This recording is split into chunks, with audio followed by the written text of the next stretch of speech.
We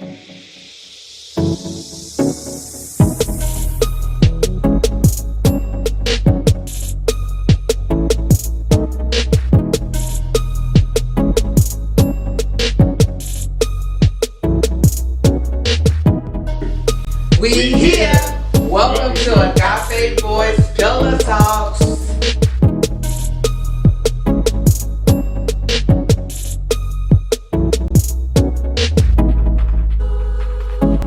much for joining me tonight on iHeartRadio. I am your host, Katris, Wright, at Agape Voice Pillow Talks every Sunday at 9 p.m. And tonight we have a special guest. We're going to be talking about some dancing, you guys. What y'all know about Afro Latin dance moves? Well, I'm sure that you want to know a lot about it. I have Miss Adalia. Tell me that last name. Ellis. Adalia Ellis. Yes. Welcome to our show tonight, Miss Adalia Ellis. We're going to talk some good conversation about dance, and I want to know, where did you start? When did you start? How did you get the passion for it? All those good conversations. So you guys, I want you to make sure that you hear where you can be taught this type of dancing, where she can teach you. She's a teacher, right? Yes. You're a big teacher. So okay, let's just jump in there, because I'm kind of talking around you or whatever. But you're a teacher. Tell me, what do you teach? Tell us all about it. Well, I actually have two areas I teach in. Right now, I'm also I teach public speaking at Francis Marion University. Awesome. I love teaching. So just about anything that I can teach. You want to teach? I just love teaching. She needs some students, you guys. We need some students. And then you know what we're talking about today is the Afro Latin dance. Yes. So I teach salsa, bachata, and a dance called kizomba, which is a dance from Angola. And these are all dances that are danced as partner dances. Okay. So you got to come to class with a partner? You don't have to come with a partner. Okay. That's the cool thing about it. So my focus with my dance company, Aroha Afro Latin Dance, is really around building community. Aroha. What does that mean? Aroha. Aroha is a Maori word. And it means the Maori people are the native people of New Zealand, and the very simplified version of the word means love. Love. But it's love, the love that inspires us to do our best, the love that inspires us to show up and be creative and connect with others. Yeah. So so it's love Afro Latin dance. Basically. Oh wow! So are you from are you a Latin American or how? Actually, I am not. No, I'm actually from here. Oh, Florence. Yes, I'm from Hartsville. Okay. Oh wow. Yeah, I was born in Hartsville. Lived in Darlington for a while, and then my family ended up living here in Florence. But between Hartsville and Darlington. How'd you connect then to this? This is really not a lot. Have y'all heard about it? I don't know. I'm not the first one here about it. Yeah. So, well, the way I got into Afro Latin dance was when I was in college. I went to Coastal Carolina University. Okay.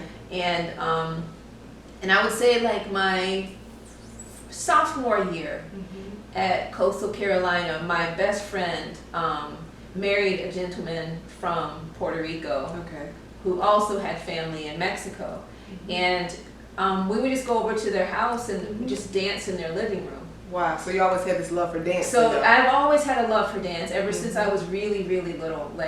Since I was a child, I would make up dances in the living room and things like that. And then, and when I was a preteen and got into high school, I really danced a lot with grassroots performing arts groups.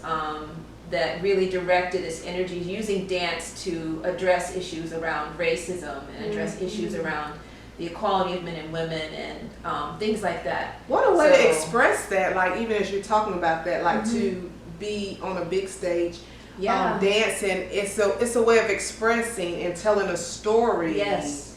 Wow. Yeah. And dance art in general has this amazing ability to capture the feelings and the moment, but in within a space of time. So a dance if when we perform dances, there were however long the song was. So if a song is 3 to 5 minutes, in that 3 to 5 minutes, you can tell a story that, you know, if someone were to take time with their voice to tell it, it could take them, you know, an hour, 2 hours. But within that 5 minutes, you can tell a story that touches people's hearts, that makes them really think about the world they live in and how they're living in it, how they connect with each other. And it's actually when I was a young person that I understood that dance has this power to connect not just the people who are dancing together, but to connect people in communities and cultures. That is true. That's one thing about dance and music, that it's a common ground for people to come together. Wow. Yeah. And then, so, you know, that's how, so it's not surprising that my introduction to Afro-Latin dance began in the living room of a friend's house. Oh boy. So like, it wasn't formal. Good friends. Yes. Just got together, dancing. you were eating and, you know, having a nice time, hanging out, and this is what we did. And then, now, do you have to have Latin music with Latin dance? Do you stick with the same type of culture music with the culture dance? Or African American? Because I've heard some different music, even when you're talking about the root or the foundation of African American, like that don't always sound like Latin, but you know. Yeah, I mean, there are certain songs you can dance to, and basically if it has a similar count, if it has a similar beat, then yes, it's translatable to other dances. But when I actually teach the dances, and when I dance, a lot of the times when I go out dancing, because it's a social. You go out and dance. You go out dancing. Yes. Well, pre-COVID-19. How's that affecting your dance? I know the social life is sucking right now with everybody. But I mean, and that's what I mean about building community. So when you ask, do people have to have a partner when they come to these classes? And the reason why I said no is because what happens is people who are single come, people who are couples come. And when we have parties, everyone dances together. So it's not like sometimes when people, they go out dancing, you go out dancing to pick up somebody. And the environment is created for it to be a space that you just go to pick up people, go to hook up. But that's not like the Latin dance community. That's fun. I'm not saying that it doesn't happen in the Latin dance community. It does. But it's also about the intention of the instructor and the intention of the community builders. And my intention is to create space where people can come together, bond in friendship, come in and get to know one another. And so part of that is, you dance with different people. And so I really focus a lot of attention on people learning their basics. And getting really strong in their basic step, so then they can just really, as they get strong in their basic, then they can play around. The longer they dance, and they. So you start from the beginning, so you don't have to have no experience. No experience necessary. Ooh, I don't know about that, because some people, I'm pretty sure, fall up in your class and you like, I need you to turn around and go back home. I've never told anybody. No, you ain't got to have even rhythm. It's not it's not a requirement. Nope. Y'all need to find her. I can tell you so many stories about people who came into my class and they say, oh, I have 2 left feet, I don't know how to, and a lot of it comes down to that basic. Wow. If you help people connect with their basic, and I think too, one of the things I will be building more into my classes is connecting the dances to history. History gives it context, and when you feel connected to something, and that's the other reason why I like building a sense of community. So that person walking in that says, oh, I have 2 left feet. There's no way I can do this. They're in an environment that's welcoming and encouraging. So it's not like some studios. I've walked into some studios and you walk in and nobody speaks to each other, and everyone kind of looks you up and down, and so it's not an environment. No, so it's not an environment where someone who's brand new might feel comfortable coming in and learning. But that's not the environment I create. It's meant to be encouraging And I've never had a person come to my class and walk away not being able to know how to That is a blessing. dance. Yeah. Yeah, so Yeah. you are a teacher of that, I'm you a know, teacher. and Yeah. history, connected to history. Was there anything else you want to share about this history, Yes. this connection? Oh my God. Like, that's a whole nother conversation. Come on, we got some minutes we left. could be there. We could be here all night. Highlight it for us. So highlights are this: that the dances like salsa and bachata, merengue, they actually are rooted in African movement, African dance, African music, the drums. Okay. And it's rooted in the African diaspora. So during the slave trade, when people of African descent were stolen from Africa and brought to the Caribbean, the Caribbean was considered the place where people were seasoned. They were broken. Wow. There.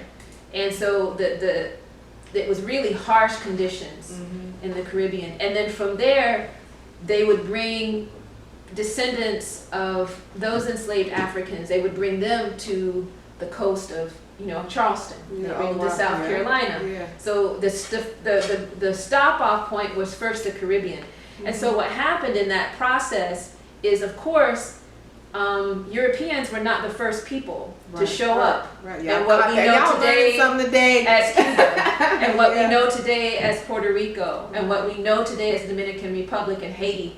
Okay. Though, Europeans were not the first people there. There were already native people living on those islands. And so when you have the coming of people of African descent, they brought with them their music and their culture and their language and their passion and how much they connected to the spirit and the soul through movement and music. It came with them. And so some of the movements that like merengue and bachata are directly connected to works dances and work songs that they was working. Yes. And then these were the movements because their ankles were shackled. And so some of the movements that we do now and these dances that are really fun and partners, and you're doing all these turns and stuff, the actual foundation of those dances is really, in the way I describe them, I call them beautiful dances of defiance. Wow.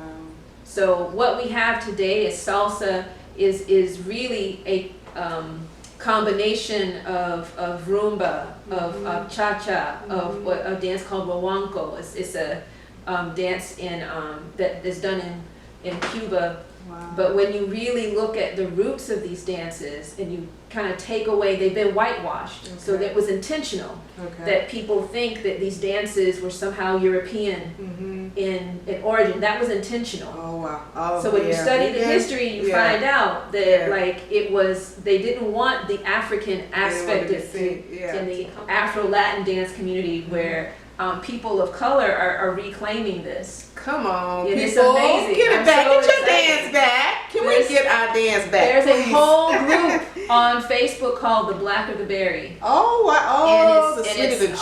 That's what Tupac said.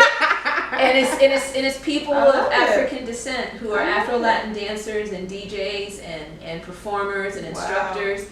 And we've been, ever since COVID-19 started, we've been having these ongoing conversations about how to create spaces that people of color, especially women of color, can show up in and be seen and be treated with respect and be free to dance, be expressive and not, Yeah, so it's been good. It's been good. Oh, so wow. I'm you are happy in a wonderful to be doing community. Yes. So do you do private lessons? I how do can private they tell lessons. the audience how they can contact you? What? Yeah, so the best way to contact me is through, I'm on Facebook, Aroha Afro Latin Dance on Facebook. I'm on Instagram, Aroha Afro Latin Dance. And then I also have a website, arohaafrolatindance.com. So you can go there to see my classes. I do teach private lessons, but of course, with COVID-19,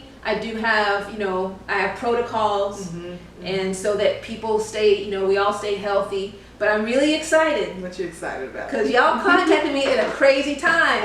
What I had just decided to start teaching classes outside. Oh, fun! Everybody's doing that. Yes. Oh, So wow. I've been trying to figure out how to do this Yeah. because these are usually I usually teach them as partner dances. Okay. So basically, what's going to happen is starting in 2 weeks. Okay. Tuesday will be our first Tuesday on I think September 22nd. Okay. Is when we will do our first outdoor Latin dance class, and we're going to be focusing more on footwork, Okay. getting people's basics down, footwork, and things like that. We won't be partnering very much Okay. just because of but we do have a creative way. What you gonna do? What's I'm not telling you creative? I don't know, 'cause No, I'm just joking. people want to get So closer. yeah, so if we are going to kind of introduce some partnering Okay. here and there, and so what we are going to be doing is, you know, those exercise bands. Oh, stretcher. The Yeah, I know those exactly tension what you're bands. talking about. Yeah. Well, what we're going to have is each partners will each have an end, Okay. and we will teach people how to dance Yeah. 6 feet apart Oh, with the with the bands. tension bands. Amazing. Yeah. Creative. Have to That be was creative. very creative because you can still feel the pull and Yes. the tug And, from and, each and other. your partner can still turn you and all these things. Yeah. Y'all watch out. Stay tuned. Yes. Sign up for this dance. Go Yeah. to Aroha. AROHA. Yeah, go to the Facebook page, go to the website. We'll make sure we tag it on iHeartRadio. Did y'all hear that? If you're in Florence, South Carolina, September 22nd, it's going to be the September 22nd first is the class. first Support, class. support, support. If you have ever been interested in dancing, she got history. She's not only just dancing, but you're dancing with the meaning, with the cause, Yes. with the love, with the Yes. passion. And I can feel it. That really allows your motions and every, turn, whatever you do when you know why you're doing it and you're free to express it. There's a lot of joy in that. Yeah. Is there anything else you'd like to leave with the audience? I just want to say thank you. You're Yeah, the Black Line welcome. News, it's just amazing. You Yeah, guys are the Black beautiful. Line News, dearest Price. We gotta support one another, and Yes. I really thank you, dearest, for contacting me. Yay, dearest Yeah. Price. She been working it, y'all. She been working, got me in Florence, South Carolina here.